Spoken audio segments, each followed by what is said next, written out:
Sheikh Gumi has just said that the federal government knows all these terrorists by their names, and he does not go alone to negotiate. He goes with the police, the military, and other security agencies. Yeah, what do you think about this? Because the federal government... I've spoken about Sheikh Gumi before, and if you remember exactly what I said, that he's not a foolish man as people think he is.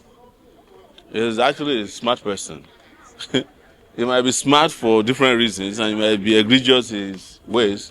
And I just told you what I always known. He's not telling you anything new. All these terrorists are in bed with people in government.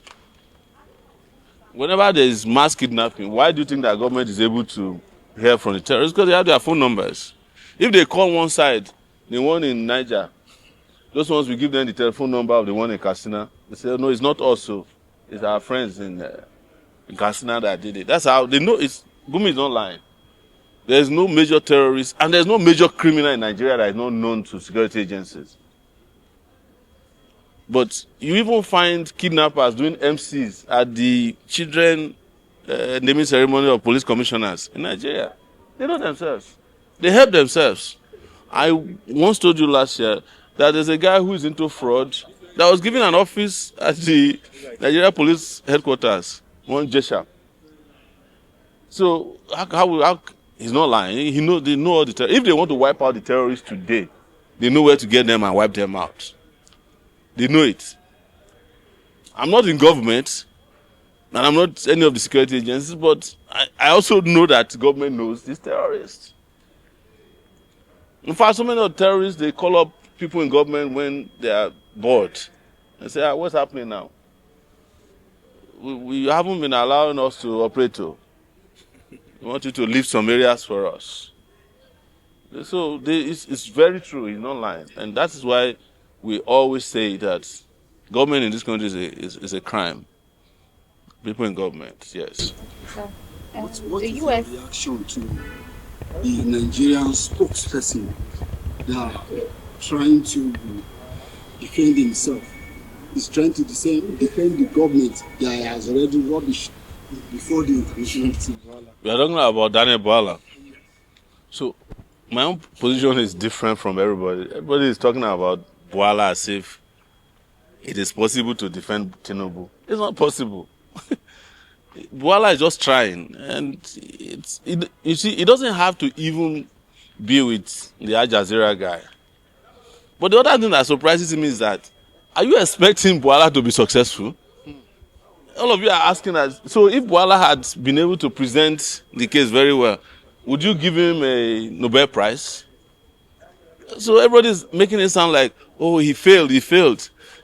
Well, if you are not a failure, why would you join the Tinubu regime in the first place?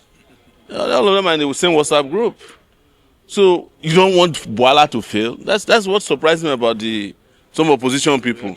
Their reaction is as if we are expecting Bwala to just go there and just defeat and perform and present Nigeria as an Eldorado where Nigeria is falling apart. It's impossible, So that's why it surprises me that this is my first comment on Bwala's gift. It's not possible to defend Tinubu anywhere. Even if Bwala met a secondary school boy, he would say, I've defeated him. In this age of Google and AI, you can Google and find on AI in Nigeria what is happening as it is happening. Now you can use it to confront any of these guys, But the problem that most people have is that you must understand that the Bwalas of this world, the Reno mockeries of this world, it is hunger that drove them to go to the government. So what do you expect them to do? They have to defend their bellies and their esophagus. That's what took them there. Forget about everything they tell you that, I have a flourishing law practice. But if your law practice is flourishing, what are you doing rubbishing yourself and your generations yet unborn? Nobody would do that. Definitely something is not flourishing in your life. That's why you're working with Tinubu. And lastly, I'm even sure that Tinubu himself is surprised that Bwala did so terribly bad. But we may not also be surprised that for them, every publicity is good publicity, whether it's good or bad. So they might be praising him. Who knows? With regards to the organ harvesting case, as I told you earlier before the judge came, there is a police report.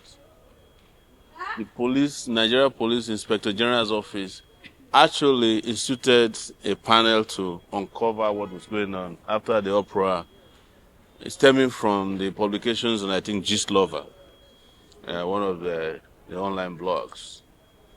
And there was a report, but they buried the report because the policemen involved were very highly connected. And but the report, I got hold of some part of the report and was published yesterday. And the report, even though it was trying very hard to indict this fellow, it also went ahead to disclose 11 deaths in 2022 alone, carried out by these policemen at Akunzu, RRS. And the police never did anything about it. I also mentioned earlier that all the persons indicted in that report have either been promoted or even been given juicier positions. In fact, the fellow whose case led to the arrest of, who was arrested for being a member of IPOB, has also been freed on bail. He has been traveling between Turkey and Nigeria doing his business. So the only person that is still left in detention is the whistleblower, this youth corper who wanted to serve his country. That's why a lot of people hate serving Nigeria, because Nigeria will do you dirty. So that's where we are as far as that issue is concerned. We are pushing to ensure that he's released, and we have asked the new Inspector General of Police, Tunji Disu, to intervene immediately, not to pretend like he didn't see this case, and to intervene in other cases, all these needless and unwarranted arrests, detention and prosecution of persons who are merely expressing themselves. We have asked him to quash all these cases. There's a case of another woman in Lagos, Maureen Badejo, who is a blogger from the UK. The police authorities there connive with pastors, Pastor Suleiman, Apostle Sule woman, and another apostle, another priest in Lagos, Daniel Olukoya, Dr. Daniel Olukoya, to arrest this woman. And the woman was taken to the magistrate court. The magistrate granted her bail. She didn't run away. She went back before a federal high court. The federal high court, by Justice Akintayo Aloko, sent her to detention. You don't detain somebody when they have been granted bail. And the essence of granting bail is that the person will come back. It's not punishment. And we have asked Disu, I call him Disu, to immediately discontinue all these rubbish cybercrime cases and stop the police from engaging in harassing people in the name of cybercrime. The country is in need of repolicing. As I'm talking to you, Maiduguri has been encircled by Boko Haram. Yes. It's a matter of time before Maiduguri falls if something serious is not done. And your policemen are here paying attention to rubbish.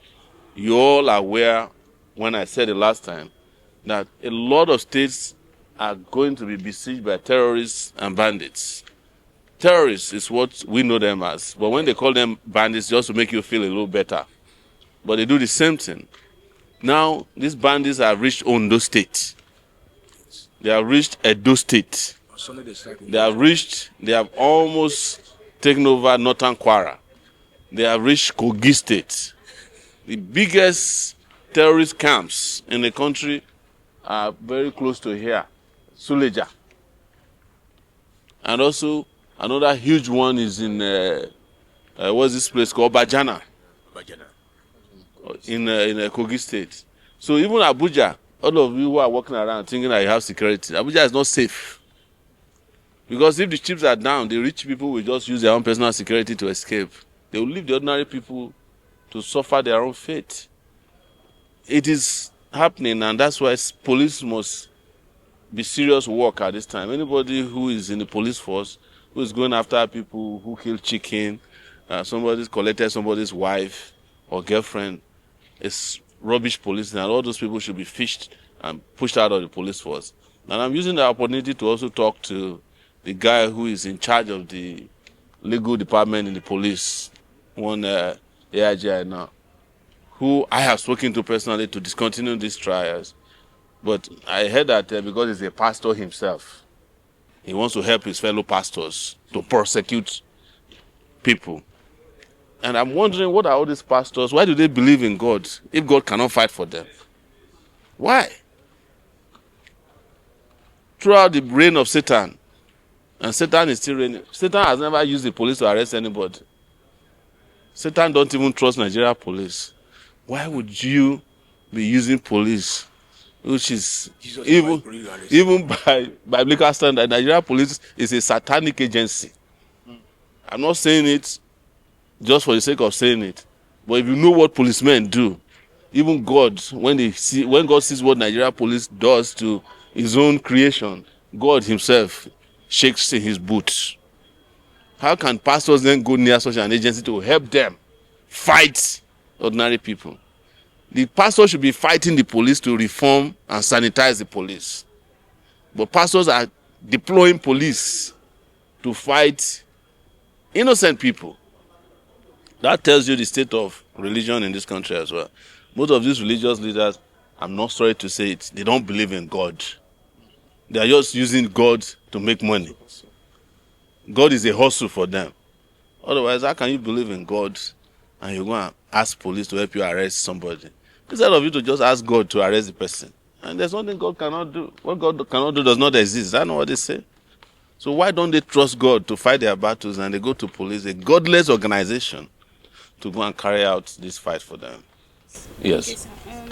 Okay, the Electoral Act now stipulates that certificate forgery cannot stop a politician from contesting for office. If they come and they have forged certificates, they cannot stop it. What do you expect when the president of the country, Nigeria, cannot trace where he got his certificate from? He can't. There is nobody who knows where Tinubu graduated from. Only Tinubu himself knows the university he graduated from, the university he went to secondary school at, the university the primary school he went to. So it's natural that certificate forgery will no longer be a crime. It's going to get to a point where everything you think is a crime will no longer be a crime in this country, including drug peddling. They will soon tell you that it's not a crime to carry cocaine and distribute heroin. That anybody that's doing it is doing legitimate business. So that is why I'm not surprised to hear that certificate forgery, because most of the people in leadership in Nigeria forge their certificates. That's the truth. Tinubu, nobody knows where his certificate came from. Wike has 2 birthdays as a person. Nobody can tell you that this is how Wike actually, where the year he graduated from law school. Everybody's just saying that Wike is a lawyer. And you cannot hear any case that Wike has ever won before as a lawyer. You talk about Akpabio, I think he's a lawyer too. Maybe those ones, I don't know. But anytime you see them in the political circle, just know that they have done something funny and fake with regards to their certificates. So you have a lot of them like that in the system that can't prove to you where they genuinely went to school and who their classmates are and how they graduated. Most of them graduated, they didn't do NYC. And they went and forged the certificates. NYC discharge certificate. I did NYC. I wasn't given a certificate, but I didn't forge the certificate. They are still with it today. I say when they are tired, they'll give it to me. But you have said that APC people is always against rule of law. They are against fairness. They are against transparency. That's what the party represents. So I'm not surprised. But even Tinubu himself, when he was still part of, when he was living the fake of a pro-democracy activist, he was accused of treason. And people defended him at that time to say, look, if you are accused of treason, which is the same thing the soldiers are accused of, you should be given fair trial. Abiola was accused of treason. He was granted bail. It's one of the most popular cases we cite when we are asking for bail for accused persons. That the fact that you are accused of a capital offense does not make you automatically guilty. And anybody who has been accused of treason, if there is a treason case, you should allow them to prepare for trial. Under the military, Everybody accused of treason was allowed to defend themselves. And you see them, they will show them, they allow their families to visit with them. So why should we be under democracy and people are accused of any offense for that matter? And we already presume that they are guilty because we are accused of it. So what happens to presumption of innocence? So I don't pay attention to all those APC people. They should be careful. And it's very important. One day they will be out of office. They will be accused of offenses and they will not be running after looking for Sowore to come and help them fight for their innocence. We just talked about Malamitu here, who was here today. That's how they used to behave. They will grant people bail, they will be cordial, and they will not respect it. Now, they're asking for respect for rule of law. The same thing with Rufai. When he was governor in his state, they did as if the world started and ended with them. Now, they're asking for the rule of law, transparency. They're asking for fair trial. What we are asking for is fair trial. And if you don't have any case against them, just swallow your pride and let them go. It's as simple as that. So but they know the game they are playing. Because if somebody else, if they've been detained for 5 months, now going to 6 months, and you claim publicly that you have already concluded your investigation, put them in trial, put them on trial. There's no big deal about that. Thank you, sir. Yes. The U.S., we spoke earlier about insecurity and how it's affecting people. And the U.S. has warned of terror attack in Nigeria on their Nigerian embassy. Do you think they are trying to move this war to Nigeria, or it's just attacking? The U.S. don't need to tell you that there will be a terrorist attack before you should know there will be. I just mentioned to you, Maiduguri is surrounded, Abuja is surrounded, Lagos probably they already have like many cells there. So the U.S. don't need to tell you anything to know that. And as to whether the attack on Iran and Donald Trump has already started a third world war. He just hasn't announced it. Because anytime you have this scale of attack, when you are using weapons that have never been introduced before, everybody in the world will be alarmed and they are all joining somehow. Everybody is already allied in a way. So, and to say that, to be asking whether Nigeria is part of Nigeria was introduced into Donald Trump's war in December 2025. He bombed without notification, he bombed Nigeria. What do they call war other than that? Just wake up on Christmas Day and somebody threw a bomb into your country. If we had capacity and we had leadership, do you think we would not be at war with America by now? We would have thrown a bomb back too. If we had the capacity like Iran, we would have thrown some bomb, but we don't have any bombs that is functioning. You know, they have embezzled the money for everything. So, if Nigeria were to be Iran, do you think we will not respond on the 25th? We would have responded. So, we are already involved in the war. We are just managing our own low key because we don't have the capacity to fight an open-ended war. Yes. Lastly, sir, what do you have to say about the removal of Fakorede from his office in the police force? You know, those ones are like things I don't pay too much attention. They are temporary. It's just like the removal of my Boy Scout friend, Ben 1010, what do they call it, who came to do CWES in Abuja. It's the industrial attachment, 6 months is gone. But the only thing I have to say is that these are individuals that I've had cause to warn. When Ben 1010 was coming to Abuja, this palace jester had just left, Muyiwa Adejobi. And I warned him, I said, look, if you come and do the nonsense Muyiwa was doing here, because I see him and Muyiwa, they're like sidekicks. I said, if you come and do it, you'll be disgraced. And that's what came to pass. And he made one of the greatest blunders in his life, defending somebody who you didn't have to defend. Victor Agbetokun is not a member of the police force. Why are you defending that he got 100 million naira accidentally into his account? Why didn't I get the money deposited accidentally into my account? But because they're all stupid people. With regards to Fakorede hasn't met even what is coming his way yet. And that's what I want to say. He was the one who, by the way, in September, got the contract to arrest me, prosecute me. I was one who sent a CBSP to come and break my hand at the FID.